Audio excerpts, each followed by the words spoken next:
رحیم۔ اس episode میں ہم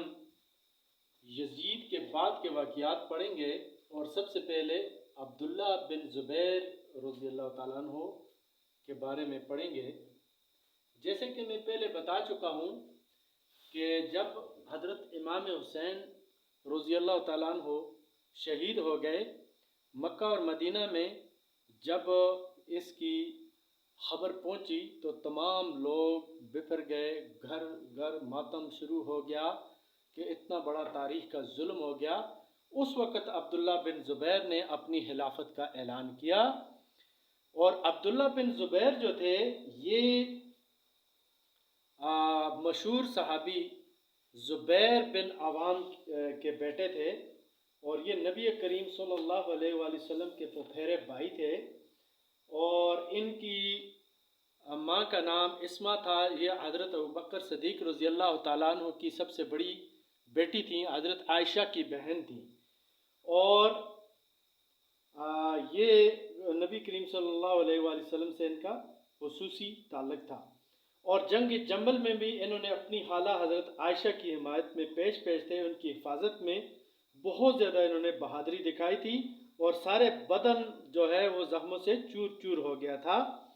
اب ہم آگے چلتے ہیں اور ابن زبیر کی خلافت کے بارے میں پڑھتے ہیں۔ اس کا میں پہلے بھی سرسری سا ذکر کر چکا ہوں یزید کے واقعات میں کہ عبداللہ بن زبیر جو تھے ان سے ایک بہت بڑی سیاسی غلطی ہوئی کہ یہ مکہ اور مدینہ کے جو اس وقت بنو امیہ کا گورنر تھا عمر بن سعد، ان کے پاس آیا اور ان کو باقاعدہ دعوت دی کہ میں آپ کی بیعت کرتا ہوں، آپ میرے ساتھ شام چلے جائیں۔ اور اسی دوران یہ مروان اور اس کا بیٹا عبد الملک جو تھا، اس کو کہتے ہیں کہ چیچک کی بیماری تھی، یہ عبد الملک ان کا بیٹا تھا مروان کا۔ تو اب وہ مدینہ سے جا بھی نہیں سکتے تھے، لیکن یہ ابن زبیر جو تھا انہوں نے کہا کہ مدینہ کو یہ بنو امیہ کا جو گورنر تھا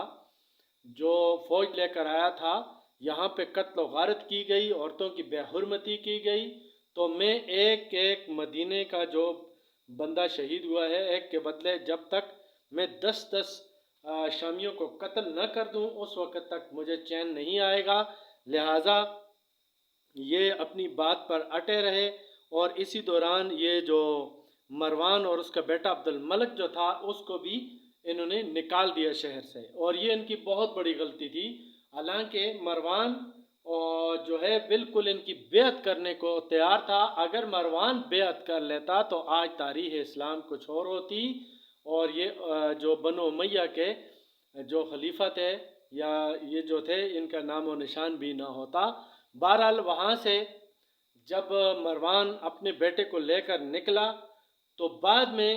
ابن زبیر کو اپنی غلطی کا احساس ہوا، آدمی دوڑائے لیکن مروان نکل چکا تھا، اور جب یہ مروان شام پہنچا تو وہاں پہ سارے جتنے بھی لوگ تھے وہ وہاں پہ جمع ہو گئے۔ یہ مروان آپ کو میں حضرت عثمان رضی اللہ تعالیٰ عنہ کا جو واقعہ شہادت ہے اس وقت بھی اس کا ذکر کر چکا ہوں۔ یہ مروان جو تھا یہ حکم کا بیٹا تھا، اور یہ حکم ابن العاص حضرت عثمان کا حقیقی چچا تھا، یہ حضرت عثمان کا چچا تھا، اس کا باپ اور مروان کا۔ فتح مکہ کے بعد کے دن یہ مسلمان ہوا، لیکن اسلام کو اس نے دل سے پسند نہیں کیا تھا، اس لیے نبی کریم صلی اللہ علیہ وسلم نے یہ مروان کا جو باپ تھا حکم اس کو جلا وطن کر دیا تھا، لیکن حضرت عثمان نے نبی کریم صلی اللہ علیہ وسلم کے آخری دور میں ان سے اجازت لے لی تھی اور وہ واپس مدینہ آ گئے تھے۔ یہ ان کی تاریخ ہے۔ آگے ہم پڑھتے ہیں ابن زبیر کی خلافت۔ تو ابن زبیر جو تھا اس نے اپنی خلافت کا اعلان کر دیا، مکہ اور مدینہ کے اندر بڑی تعداد میں لوگوں نے اس کی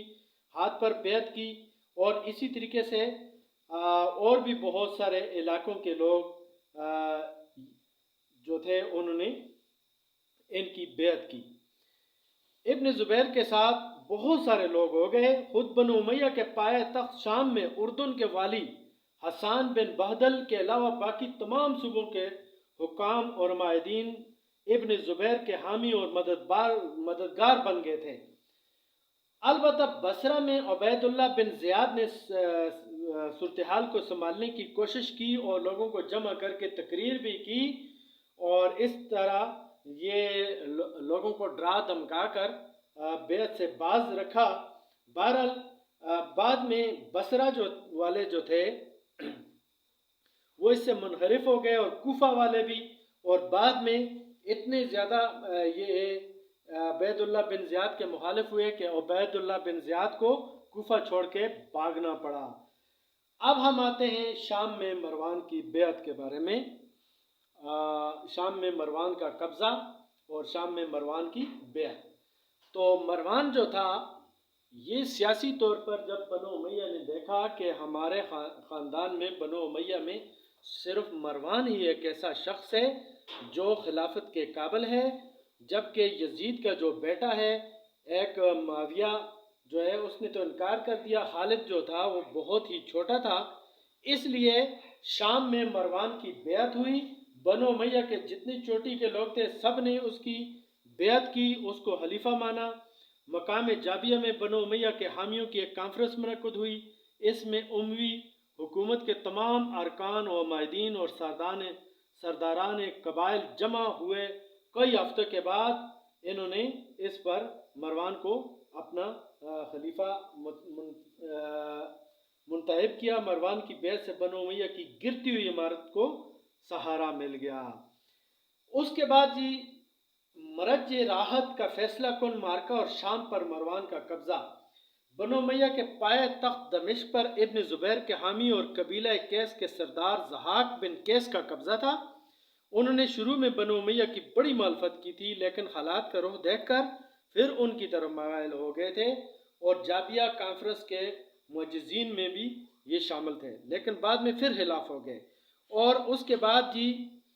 شام کے ان تمام حکام و عمال نے جو ابن زبیر کے حامی تھے ان کی مدد کی، چنانچہ نعمان بن بشیر والی حمص،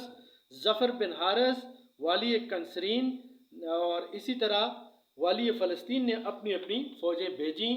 ضحاک کے دمشق سے ہٹنے کے بعد بنو امیہ کے ایک حامی یزید بن ابی الغمس نے ان کے نائب کو دمشق سے نکال کر خزانہ اور اسلحہ پر قبضہ کیا، اور مال اور اسلحے سے مروان کی بڑی مدد ہوئی، اور مختصراً یہ کہ 65 ہجری میں دونوں میں بڑی خون ریز جنگ ہوئی۔ ضحاک نے بڑی شکست کھائی اور اس مارکے میں مارے گئے، اور اس طرح شام پر مروان کا قبضہ ہو گیا۔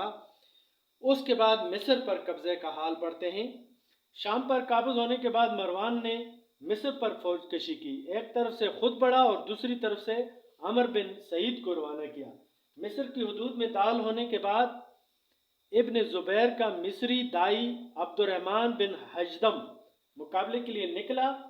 پشت سے عمر بن سعید پہنچ چکے تھے، اس لیے ابن حجدم نے نکلتے ہی وہ مصر میں داخل ہو گئے۔ ابن حجدم کو اس کی خبر ہوئی تو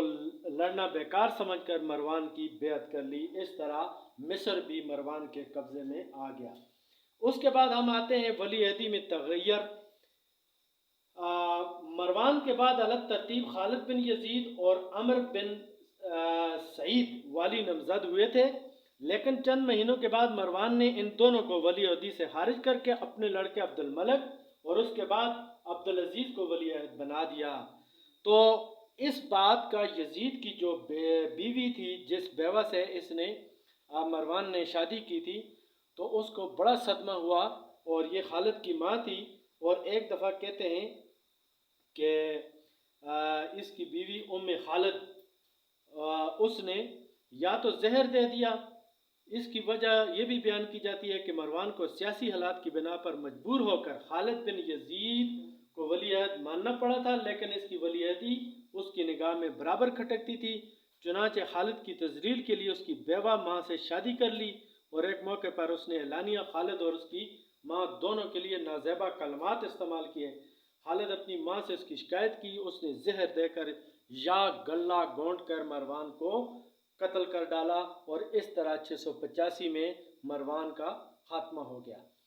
اور اس کے خاتمے کے بعد ان کا بیٹا عبد الملک بن مروان جو ہے یہ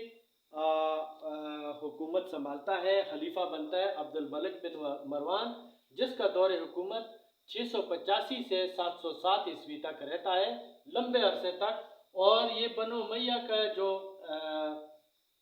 دور حکومت ہے اس کا بانی بھی عبد الملک کو کہا جاتا ہے، بعد میں ہم اس کے بارے میں پڑھیں گے۔ سب سے پہلے اس کے بعد ہم پڑھتے ہیں توابین کا عروج اور خاتمہ۔ جیسا کہ میں یزید کے واقعات میں بیان کر چکا ہوں کہ حضرت امام حسین رضی اللہ تعالیٰ عنہ کو بھوکا پیاسا اہل و عیال کے ساتھ بے دردی سے جب شہید کر دیا گیا، تو اس وقت جن لوگوں نے ان سے غداری کی تھی اور ان کو دعوت دی تھی، اور ان کو بڑا ہی دکھ ہوا، اور ایک ممتاز بزرگ سلمان بن سرد جنہیں شرف صحابیت بھی حاصل تھا، حضرت علی کے بڑے فدائیوں میں سے تھے، یہیں سے جب ان کو حضرت امام حسین کی شہادت کا پتہ چلا تو وہ سارے لوگوں کو لے کر، اور اس نے کہا کہ ہم نے حضرت حسین کا ساتھ نہیں دیا، سب نے توبہ کی اور اپنا نام توابین رکھا، ایک بڑی جماعت لے کر یہ بدلہ لینے کے لیے حضرت امام حسین کے قتل کا نکلے۔ مروان کے زمانے میں 65 ہجری میں جب ان کی قوت مضبوط ہو گئی تو یہ لوگ 6000 کی جمعیت کے ساتھ نکلے اور حضرت امام حسین کے مزار کی زیارت کرتے ہوئے شام کی طرف بڑھے۔ اسی زمانے میں عبید اللہ بن زیاد عراق کی بعض مہموں میں مصروف تھے،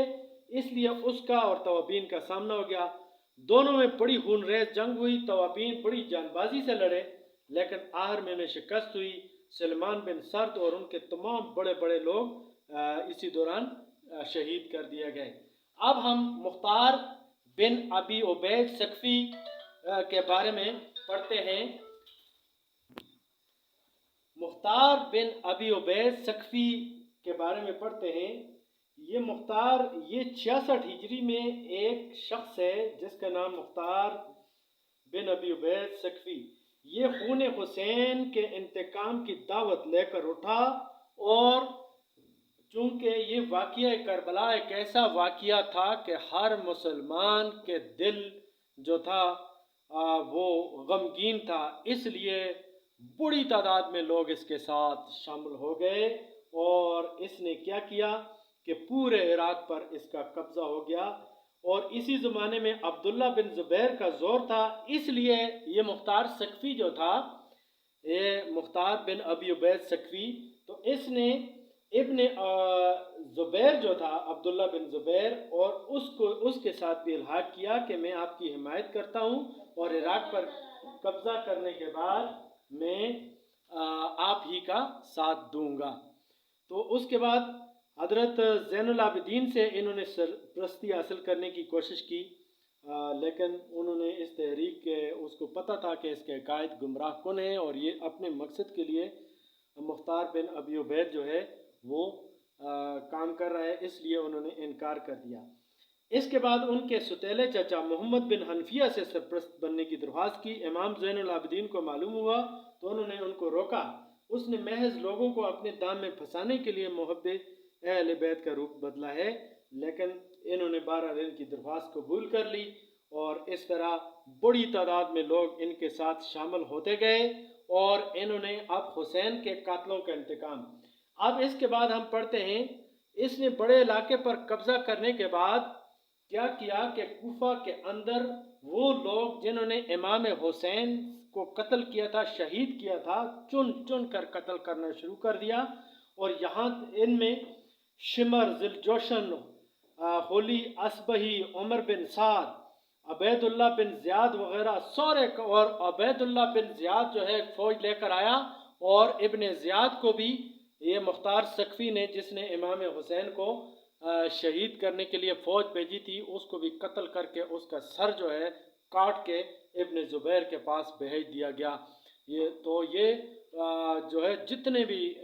جن لوگوں نے واقعہ کربلا میں امام حسین کو شہید کرنے میں یا ان کا گھیراؤ کرنے میں کام لیا تھا، ایک کو بھی زندہ نہیں چھوڑا، سب کو چن چن کر قتل کر دیا گیا۔ لیکن جب یہ قتل ان کو امام حسین کا بدلہ لینے کے بعد انہوں نے کیا کیا کہ یہ مختار ثقفی جو تھا عربوں سے سخت نفرت کرتا تھا، اور اس لیے اس نے عجمیوں کو آگے کر دیا۔ معصب بن زبیر اور مختار کا مقابلہ۔ اس کے بعد معصب جی جو تھا، اب یہ عبداللہ بن زبیر کا بھائی تھا، اس کو جب پتہ چلا تو اس نے اپنے بھائی معصب بن زبیر کو فوج دے کر بھیجا، اور انہوں نے یہ مختار ثقفی کے ساتھ ان کا مقابلہ ہوا، اور سخت جنگ کے بعد معصب بن زبیر نے مختار ثقفی کو شکست دے کر اس کا بھی سر قلم کر دیا، اور اس طرح یہ مختار کا خاتمہ ہو گیا۔ آگے ہم آتے ہیں خارجیوں کی ہنگامہ آرائی۔ یہ ابن زبیر جو تھے، شروع میں خارجیوں نے ان کا ساتھ دیا تھا، لیکن بعد میں یہ جو تھے ان سے دوبارہ ان کے خلاف ہو گئے، اور خاص کر عراق میں انہوں نے بہت زیادہ شورش بپا کی۔ ابن زبیر کے بعد بصری والی عبداللہ بن حارث نے ان کے مقابلے کے لیے فوجیں بھیجیں۔ نافع مارا گیا، لیکن خوارج کا زور نہ ٹوٹا۔ یہ نافع جو تھا، انہوں نے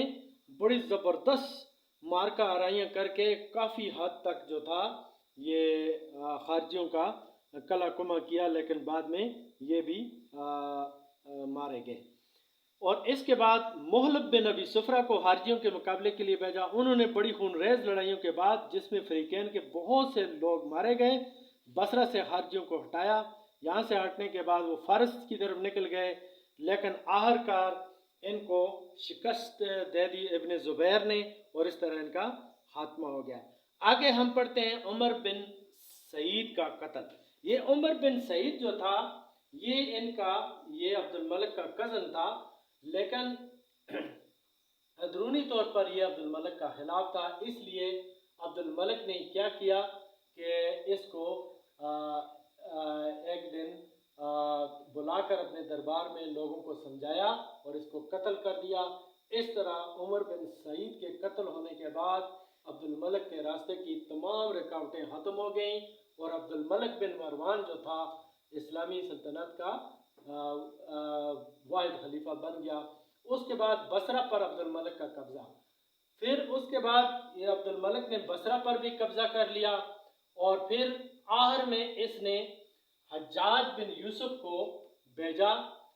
اس کی سرکوبی کے لیے ابن زبیر کی، اور حجاج بن یوسف نے جا کر ابن زبیر جو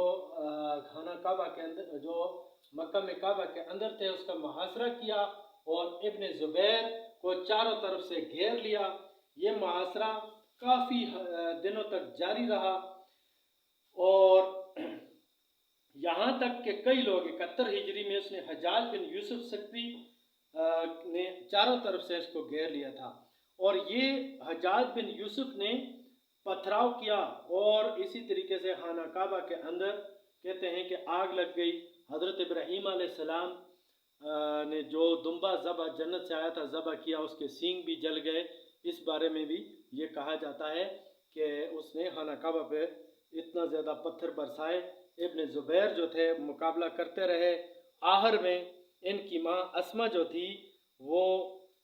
آئیں تو انہوں نے ان سے مشورہ کیا کہ میں کیا کروں۔ اس نے کہا کہ تم اگر حق پر ہو